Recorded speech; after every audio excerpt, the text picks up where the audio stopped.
안녕하세요. 책 읽는 쭈TV입니다. 오늘 소개할 책은 염증 해방입니다. 지은이는 한의사 정세연, 펴낸 것은 다산라이프입니다. 저자는 음식의 기능성을 연구하는 식치 전문가이자 한의학 박사다.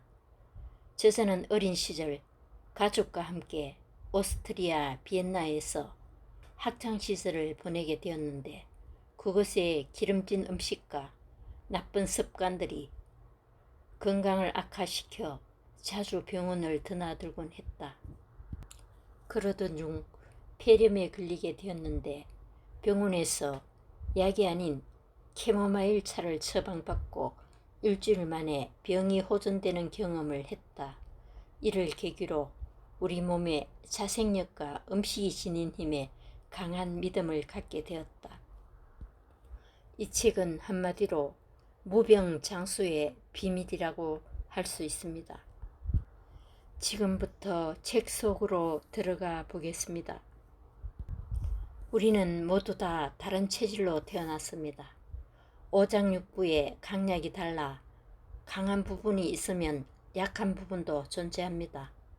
대개는 자신의 약한 부분에서 염증이 만성적으로 발현되기 마련입니다.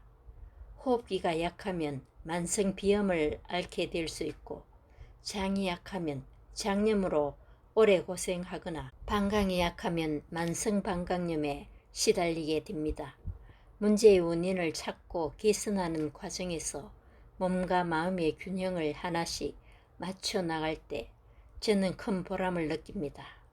식치하는 과정 동안 몸이 회복되면서 환자 스스로 건강에 대한 깨달음을 얻을 때 저는 희열을 느낍니다. 실제로 처음 진료실을 찾아왔을 때 고통으로 얼룩진 환자들의 얼굴이 식치를 통해 환한 빛을 찾고 만성염증으로 해방되었음을 알릴 때 이 직업을 선택하길 정말 잘했다는 생각이 듭니다. 내 몸 반려균과 함께 사는 법. 장내 상주균은 우리 몸속에서 평생 함께 살아갑니다. 그래서 반려균이라고 할 수 있습니다. 반려동물, 반려식물에 애정을 쏟는 만큼 반려균에도 관심을 두고 잘 보살펴야 합니다. 여러분은 반려균을 든든히 먹이고 계신가요? 내가 주로 먹는 음식을 떠올려 보세요. 인스턴트, 패스트푸드, 배달 음식 위주의 식단은 아니었는지, 이 음식에 반려균이 배부르게 먹을 먹잇감이 포함되어 있는지 말이지요. 장내 미생물이 가장 기본적으로 섭취하는 것은 섬유소입니다. 일반 성인 기준 섬유소의 하루 권장 섭취량은 20에서 25g인데 가공식품을 주식으로 하는 경우 섬유소가 늘 부족할 수밖에 없습니다. 섬유소는 탄수화물, 지방, 단백질, 비타민, 무기질, 물과 함께 7대 영양소로 지칭될 만큼 건강을 지키기 위한 필수 영양소입니다. 장 공장을 활발히 돌리는 연료이기도 합니다. 이는 곧 충분히 섭취하지 않으면 면역 조절력에도 문제가 발생할 수 있다는 말입니다. 그러니 평소 섬유소가 부족하지 않도록 섭취에 신경 써야 합니다. 면역 균형을 되찾고 싶으시다고요? 지금 당장 반려균을 잘 먹이시길 바랍니다. 지긋지긋한 염증에서 벗어나는 길, 일단 제대로 먹는 것부터 시작되니까요. 배에 가스가 차고 방귀가 자주 나온다면 3가지 습관을 피하세요. 첫째는 급하게 먹는 습관을 버려야 합니다. 음식을 허겁지겁 빨리 먹으면 공기를 많이 삼키게 되고 대량의 공기가 위장을 따라 들어가게 됩니다. 이때 우리가 입으로 마신 공기는 뱃속 가스의 원인이 될 수 있습니다. 한 가지 예로 면을 먹을 때 후루룩 흡입하면 식사 후에 방귀가 쉴 새 없이 나올 수 있지요. 하지만 면을 흡입하지 않고 젓가락으로 돌돌 말아 한 입씩 천천히 먹으면 뱃속이 훨씬 편안해지는 걸 느낄 수 있을 겁니다. 음식은 한 번에 30분 이상 씹고 20분 이상 천천히 식사하는 습관을 들여야 장이 편안해집니다. 둘째는 긴장하는 습관을 버려야 합니다. 지나치게 긴장하면 장도 긴장합니다. 장에는 엄청난 숫자의 신경세포가 있어 함께 반응하기 때문입니다. 장신경이 긴장하면 장 근육이 경직되어 잘 움직이지 않게 되고 장 근육이 과민 반응하여 과도한 수축으로 이어지기도 합니다. 이렇게 되면 가스가 쉽게 찰 뿐 아니라 복통, 설사, 변비도 자주 나타날 수 있는데 이런 상태가 반복적으로 지속되는 상태를 과민성 대장증후군이라고 합니다. 과민성 대장증후군은 정신적 긴장과 스트레스로 촉발되는 경우가 많기 때문에 마음가짐을 편안하게 하는 것이 중요합니다. 세 번째는 찬물을 마시는 습관입니다. 찬물을 마시면 위장간의 온도가 즉각적으로 떨어집니다. 온도가 떨어지면 위장간의 운동성도 함께 줄어드는데요. 이때 우리 몸은 위장간의 온도를 높이기 위해 많은 에너지를 사용합니다. 얼마 정도의 시간이 지나면 장의 움직임은 회복됩니다. 여기에 또 찬물을 끼얹게 되면 운동성은 다시 뚝 떨어집니다. 이렇게 반복되면 위장간의 연동운동도 점점 무력해집니다. 가스가 차고 수분을 빼앗긴 대변으로 변비가 생기게 되는 것입니다. 특히 변비가 있는 사람이라면 찬물, 찬 음료를 멀리하는 습관을 가지시길 바랍니다. 원인 없는 병은 없습니다. 퇴사 후 국가고시를 준비하던 중이던 30대 후반의 남성 환자분이 병원을 찾아오셨습니다. 그는 시험 공부를 시작하면서 원인 모를 복통과 설사에 시달리게 되었는데 심한 날에는 하루에 설사를 5번 이상 한 적도 있다고 합니다. 버스를 타도 화장실에 가고 싶을까봐 항상 불안하고 모의고사를 보기 전에는 지사제를 미리 먹어야 할 정도였지요. 혹시나 하여 위나 장 내시경을 해보았는데 약간의 염증 소견만 보일 뿐 큰 이상이 없고 병원에서 위장약, 장약을 처방받아 먹어도 큰 차도가 없는 상태라고 털어놓았습니다. 이 환자의 자율신경 검사 결과는 스트레스 지수가 매우 높고 이로 인해 신경이 극도로 피로한 상태로 나타났습니다. 만성 스트레스가 지속되면서 교감신경 기능이 정상 범위 이하로 뚝 떨어져 있었습니다. 환자분에게 만성장염의 원인은 장에 있는 것이 아닙니다. 자율신경에 있습니다.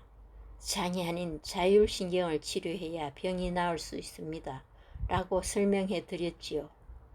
곧바로 자율신경의 피로를 회복하는 치료를 실시했고 자율신경이 서서히 회복하자 자연스럽게 장까지 좋아지게 되었습니다. 이후 배변 횟수는 하루 1에서 2회 정도로 확 줄어들었으며 식사 후 급박하게 변이를 느끼는 증상도 사라졌습니다. 누구든 스트레스가 지속되면 자율신경의 균형이 무너지고 보통은 자율신경이 지배하는 장기 중 뇌가 가장 약하게 타고난 장기에서 염증이 발생합니다. 내장지방 다이어트 10계명.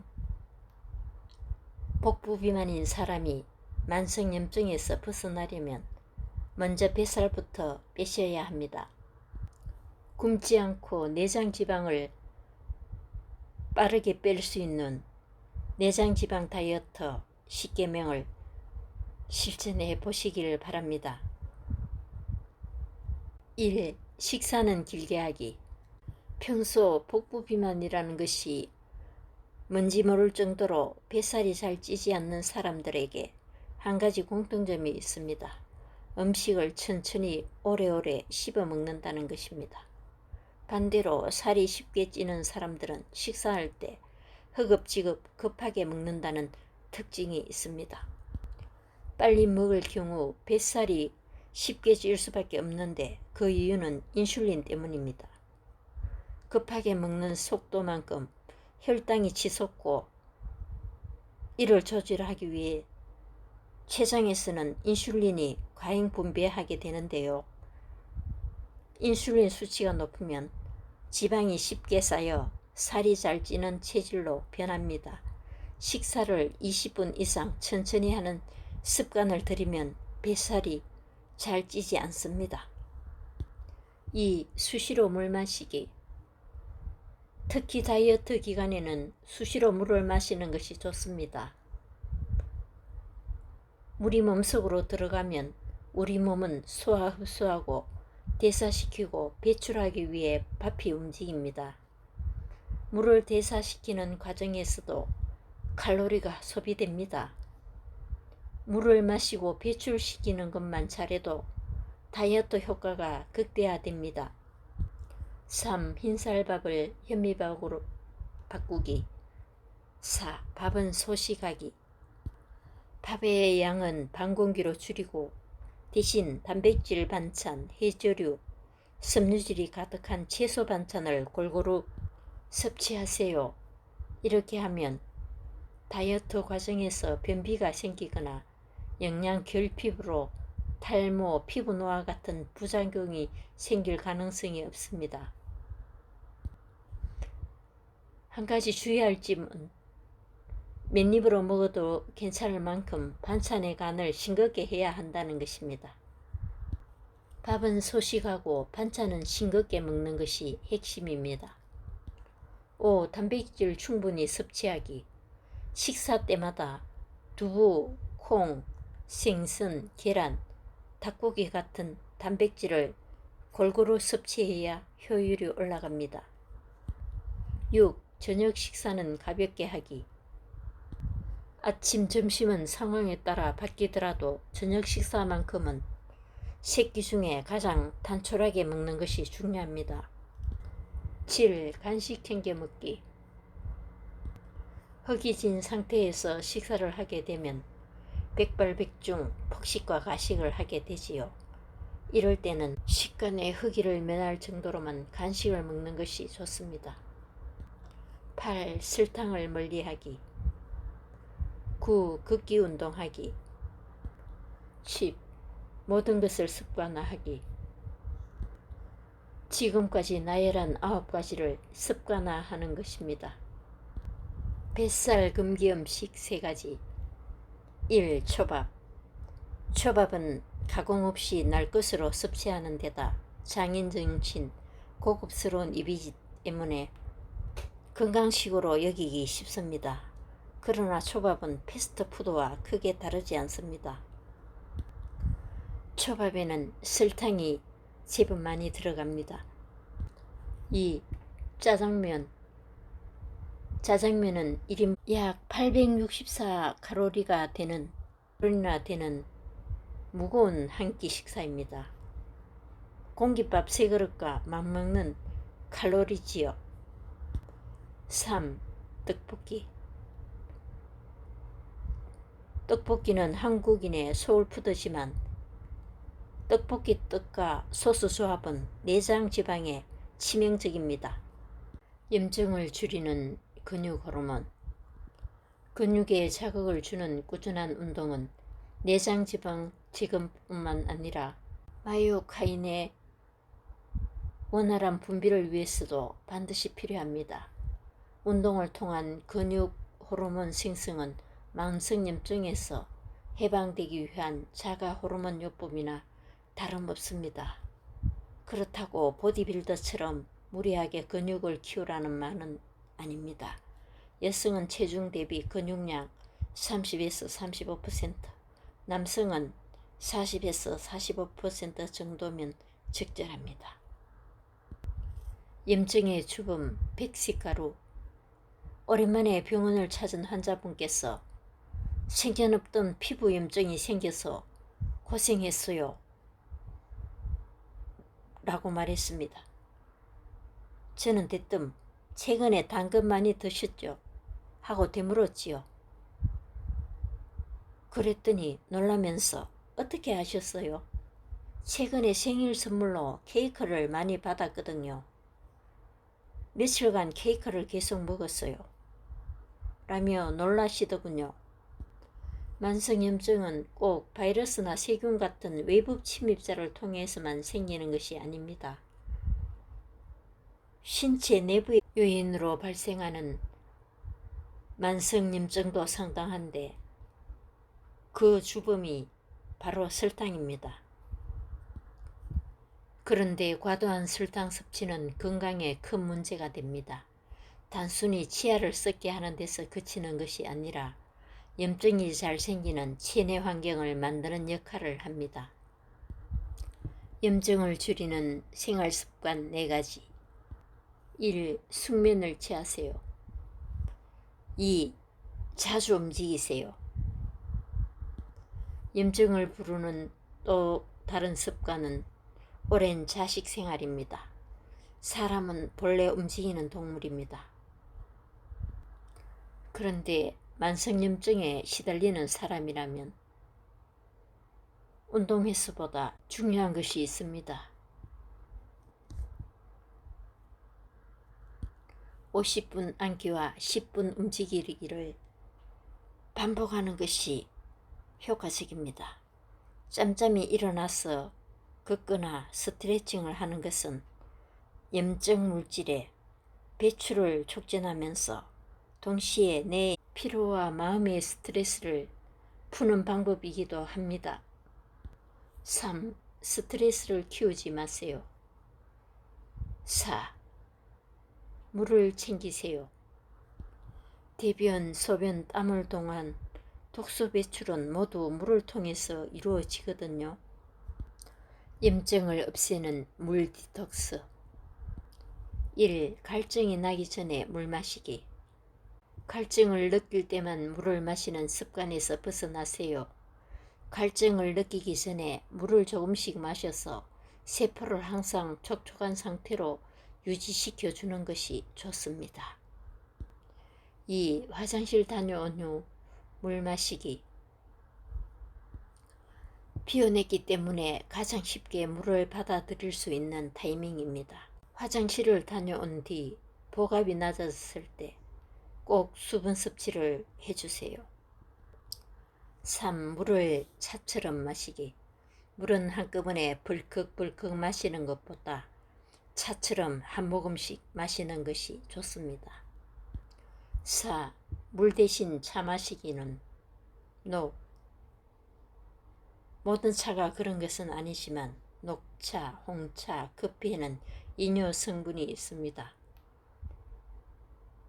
이뇨작용을 일으키는 차를 즐기는 사람이라면 물 대신 차를 마실 것이 아니라 차를 마신 만큼 수분을 추가로 섭취해야 수분 균형이 유지됩니다. 5. 너무 차거나 뜨거운 물은 NO.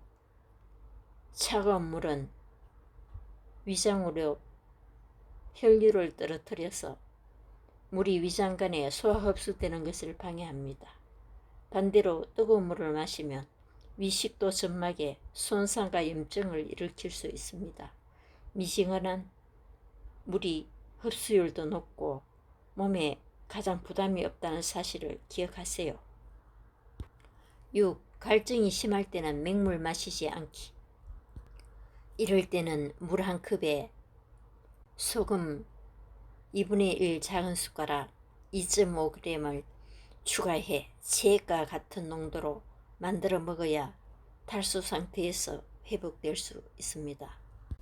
부위별로 만성염증을 음식으로 다스리는 식치 레시피도 많이 있는데 소개를 못해드려서 아쉬운 마음입니다. 감사합니다.